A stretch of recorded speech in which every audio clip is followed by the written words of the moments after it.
Doctor గారు నమస్తే అండి. నమస్తే అండి. మీరు ఇంటర్వెన్షనల్ కార్డియాలజిస్ట్ గా ఉన్నారు. ఎన్నో కేసులు చూస్తుంటారు. ఎంతో మంది ప్రాణాలు పోస్తుంటారు. అయితే డాక్టర్ గారు చూస్తున్నాం ఏంటంటే రాజేంద్ర ప్రసాద్ గారి డాటర్ 38 ఇయర్స్ చాలా చిన్న వయసులోనే కార్డియాక్ అరెస్ట్ తో చనిపోవడం జరిగింది. అంటే జనరల్ గా మీ డాక్టర్స్ అందరు చెప్తారు ఏంటంటే ఆడవారిలో ఈ కార్డియాక్ ఇష్యూస్ అనేవి చాలా తక్కువగా వస్తాయి అని. ఎందుకు డాక్టర్ గారు చిన్న వయసులోనే హార్ట్ అటాక్ అనేది వచ్చింది? అది కూడా ఉమెన్ లో మనం ఎందుకు చూసాం ఇక్కడ? ముఖ్యంగా ఏంటంటే చిన్న వయసులో రావడం అనేదే తక్కువ. ఫీమేల్స్ లో especially perimenopausal and menopausal age group. అంటే మన ఇండియన్స్ కి జనరల్ గా ఈ మధ్యన 45 ఇయర్స్ కి, మోస్ట్లీ 45 ఇయర్స్ కి మెనోపాజ్ దాటాక హార్ట్ అటాక్ వచ్చే ఛాన్సెస్ ఎక్కువ ఉంటాయి. ఎందుకంటే ఉమ్, హార్మోన్ లెవెల్స్ తగ్గాక మన బ్లడ్ క్లాటింగ్ టెండెన్సీ పెరుగుతుంది. అది ఒకటి. రెండో విషయం ఏంటంటే ఫీమేల్ పేషెంట్స్ లో బిలో 40 ఇయర్స్ లో హార్ట్ అటాక్ వచ్చింది అంటే వేరే వేరే రిస్క్ ఫ్యాక్టర్స్ ఉంటుంటాయి. ఉమ్, ముఖ్యంగా diabetic patients even young 35 years కి కూడా వస్తాయి. Um, and especially obese females very important risk factor ఏంటంటే ఒబేసిటీ, అంటే లావుగా ఉమ్, ఉండడం. ఇవన్నీ మాడిఫైబుల్ రిస్క్ ఫ్యాక్టర్స్, అంటే మన కంట్రోల్లో ఉన్నాయి, ఇవి మనం మార్చగలుగుతాం. Um. So overweight and obese and లావుగా ఉన్న పేషెంట్స్ కి ఏజ్ తో అంత సంబంధం ఉండదు. చిన్న వయసులో కూడా హార్ట్ అటాక్స్ రావచ్చు. డాక్టర్ గారు, కార్డియాక్ అరెస్ట్ అంటే హార్ట్ అటాక్ వచ్చిన తర్వాతే కార్డియాక్ అరెస్ట్ అవుతుంది కదండి? అవునండి, కార్డియాక్ అరెస్ట్ అంటే దానికి వేరే వేరే కారణాలు ఉంటాయి. అందులో హార్ట్ అటాక్ ఒక కారణం. Heart okay. అటాక్ అంటే రక్తనాళాల్లో బ్లాక్స్ రావడం, బ్లడ్ క్లాట్ అవ్వడం, కానీ అథెరోస్క్లెరోసిస్ అంటారు కదా, బ్లాక్ అవ్వడం, దాన్ని ఉమ్, హార్ట్ అటాక్ అంటారు. దానికి అల్టిమేట్ గా అయ్యేది కార్డియాక్ అరెస్ట్. మస్ ప్రాబ్లమ్ వల్ల, హార్ట్ రేట్ ఇర్రెగ్యులారిటీస్ వల్ల, అండ్ అంటే పొటాషియం ఇర్రెగ్యులారిటీస్ వల్ల కూడా బాడీలో, అవన్నీ కారణాలు అనమాట కార్డియాక్ అరెస్ట్ అవడానికి. కార్డియాక్ అరెస్ట్ అంటే heart functioning he's stopped temporary okay. Temporary or permanently if not treated. So heart ఓ అటాక్ అంటే రక్తనాళాల బ్లాక్ వల్ల అవ్వడం. ఓకే. కార్డియాక్ అరెస్ట్ అయితే ఇంకా డెత్తేనా డాక్టర్ గారు అయితే? అంటే ఒకవేళ టైం కి ఇంటర్వెన్షన్ చేయగలిగినప్పుడు, ఆర్ సిపిఆర్ అంటారు కదా, ఉమ్, కార్డియోపల్మనరీ రిససిటేషన్, టైమ్లీ సిపిఆర్ చేయగలిగిన, ఉమ్, టైమ్లీ అవసరం పడుతుంది. ఒకవేళ హార్ట్ రేట్ ఎక్కువ ఉందంటే, అంటే గుండె వేగం పెరిగిందంటే షాక్ ఇవ్వడం. ఉమ్.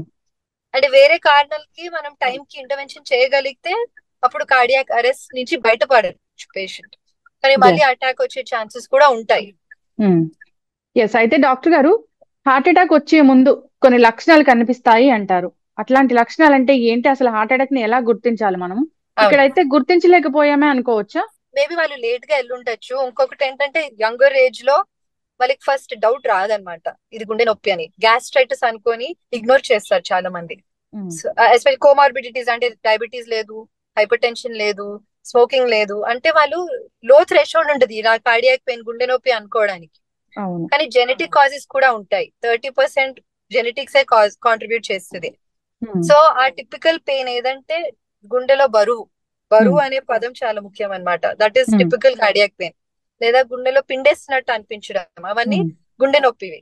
కానీ మంట, ఆర్ జస్ట్ అనీజీనెస్, చెమటలు పడడం, అవన్నీ కూడా indirect science of heart attack అన్నమాట. సో చాలా మందికి అదే, వాళ్ళకి రాత్రి లేస్తారు. వన్ ఇంపార్టెంట్ థింగ్ ఏంటంటే ఎర్లీ మార్నింగ్స్ లో అవుతాయి హార్ట్ అటాక్స్ ఎక్కువ, బిట్వీన్ 3 to 4 AM. ఉమ్. ఎందుకంటే అప్పుడు మన బాడీలో సింపథెటిక్ సిస్టమ్ ఒకటి ఉంటది, అది హైయెస్ట్ పీక్ లో ఉంటది యాక్టివిటీ. అప్పుడే హార్ట్ రేట్, బ్లడ్ ప్రెషర్ అన్ని ఎక్కువ ఉంటాయి, అప్పుడే అటాక్స్ వస్తాయి. సో ఆ టైంలో ఏదో అనీజీనెస్ గా, గ్యాస్ట్రిక్ డిస్కంఫర్ట్ అనుకొని లేచారు అనుకోండి, better to get consultation earlier. Yes. And ఖచ్చితంగా డాక్టర్. నడిచినప్పుడు చెమటలు ఎక్కువ రావడము, బరువు ఎక్కువ అనిపించడం, కూర్చోడానికి అంటే కూర్చున్నప్పుడు తగ్గడం అనేవి అన్ని కార్డియాక్ సిమ్టమ్స్ అన్నమాట, హార్ట్ అటాక్ సిమ్టమ్స్. ఎస్. అయితే డాక్టర్ గారు, హాస్పిటల్కి తీసుకెళ్ళినా కానీ చనిపోవడం అనేది మనం ఎప్పుడు చూస్తామండి ఈ హార్ట్ ఇష్యూస్ లో? అంటే చాలా మ్యాసివ్ అటాక్ వచ్చింది అనుకోండి, వాళ్ళు హాస్పిటల్ కి చేరినా, ఇంటర్వెన్షన్ చేసినా, అంటే ఒకవేళ స్టెంట్ టైం కి వేసినా, ఉమ్, చాలా పెద్ద హార్ట్ అటాక్ అయింది అనుకోండి, కండరం అప్పటికే డ్యామేజ్ అవుతుంది. ఉమ్, కార్డియాలజీలో ముఖ్యమైన ఇదే మోటో ఏంటంటే టైమ్ ఇస్ మసిల్. అంటే ఉమ్, మనం ఎంత డిలే చేస్తే అంత కండరం డ్యామేజ్ అవుతూ వెళ్తుంది. ఎందుకంటే రక్తం సరిగా అందకుండా మెల్లిమెల్లిగా కండరం డ్యామేజ్ అవుతూ ఉంటది. సో ఉమ్. మనం ఎంత కొంచెం లేట్ చేస్తే, మేము చూస్తుంటాం 24 hours తర్వాత కూడా వస్తారు, అంటే వాళ్ళకి తెలియక ఇది గుండె నొప్పి అవును. అని తెలియక ఉమ్, లేట్ గా వస్తారు. 12 hours, 24 hours తర్వాత, అప్పటికి ఆల్రెడీ డ్యామేజ్ అవుతుంది. మేము స్టెంట్ వేసిన, సమ్ కొందరికి ఏమవుతుందంటే ఆ స్కార్ ఏదైతే ఉంటుందో కండరంలో, దానివల్ల హార్ట్ రేట్ పెరుగుతుంది.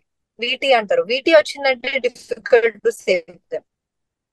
ఎస్, ఖచ్చితంగా డాక్టర్ గారు.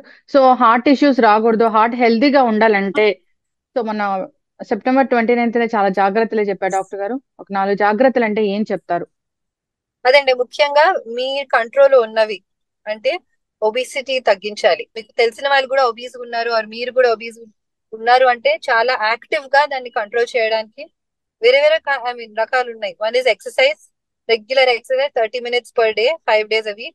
ఇంకొకటి ఏంటంటే డయట్ లో ఫ్రైడ్ ఫుడ్, వేపుడులు తగ్గించాలి, పచ్చళ్ళు అప్పుడాలు అన్ని కంట్రోల్ లో ఉండాలి, ఫ్రూట్స్ వెజిటబుల్స్ అండ్ నట్స్ ఎక్కువ తీసుకోవాలి. అండ్ మన బిఎంఐ అంటే body mass index normal age లో ఉండేటట్టు చూడాలి. That's between 18.5 to 24.9 in Indians. అదేంటంటే మన body weight divided by height in square. దానికి ఒక ఫార్ములా ఈజీలీ ఇంటర్నెట్ లో కూడా మన you can get the formula and enter your BMI. So అది ఎన్షూర్ చేయడం చాలా ముఖ్యము. ఇంకొకటి ఏంటంటే స్లీప్, అడిక్వేట్ స్లీప్. ఈ జనరేషన్ లో especially stress and lack of sleep are very important risk factors. So get at least 6 to 8 hours of sound sleep and try to avoid getting very anxious and stress. ఒకవేళ work లో pressures ఉన్నాయి అనుకుంటే make sure you have time for yourself. Anything మీకు stress relieve అయితే music అవ్వచ్చు, movie అవ్వచ్చు, walking అవ్వచ్చు, anything, but take out some time for stress relief. And very important smoking. మేము చాలా మంది, నిన్న రాత్రి కూడా 39 సంవత్సరాల మేల్ పేషెంట్ వచ్చారు, హార్ట్ అటాక్ తో స్టెంట్ వేసాము, అండ్ ఈజ్ ఓకే నౌ.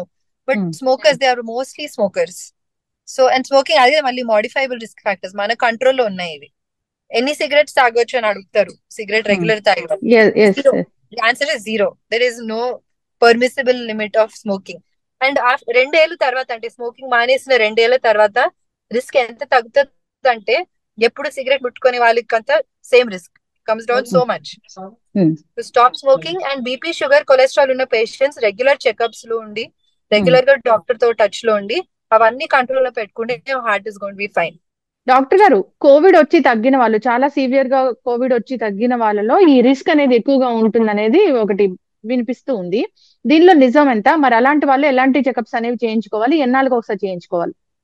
అదే కోవిడ్ వచ్చాక అప్ టు 1 to 2 years వరకు మేము చూసాము బ్లడ్ క్లాటింగ్ టెండెన్సీ ఎక్కువ ఉందని. సో వీలో అదే same thing, same applies to them also. ECG 2 treadmill test is very important test అనమాట. అంటే ట్రెడ్మిల్ మీద నడిచినప్పుడు హార్ట్ రేట్, బ్లడ్ ప్రెషర్ పెరుగుతాయి. సో ఆ టైంలో ఏమైనా ఈసీజీలో మార్పు వస్తుందా, బ్లడ్ ప్రెషర్ సిమ్టమ్స్ లో ఏమైనా మార్పు వస్తుందా అనేది తెలుసుకోవచ్చు. And apart from that cholesterol, sugars, blood pressure మళ్ళీ అవే అంటున్నాము, but they are the most important things to be check for heart health. So once in 2 to 3 years, 2 years is good enough. Yes, ఖచ్చితంగా doctor గారు చాలా చక్కగా చెప్పారండి. కొంచెం discomfort feel అవుతున్నా ఖచ్చితంగా డాక్టర్ దగ్గరికి వెళ్ళాలని కోరుకుందాం డాక్టర్ గారు. సో అక్కడికి వెళ్తే అది గ్యాస్ నొప్పి, హార్ట్ పెయిన్ అనేది వాళ్ళు నిర్ధారణ చేస్తారు. సో ఇలాంటివి జరగకుండా ఉంటాయి. ఖచ్చితంగా టెస్ట్లు అనేవి చేయించుకోవాలి. సో రిస్క్ ఫ్యాక్టర్స్ అనేవి లేకుండా చూసుకునే విధంగా మన లైఫ్ స్టైల్ అనేది డిజైన్ చేసుకోవాలని కోరుకుందాం డాక్టర్ గారు. ధన్యవాదాలండి. Thank you so much. Please take care.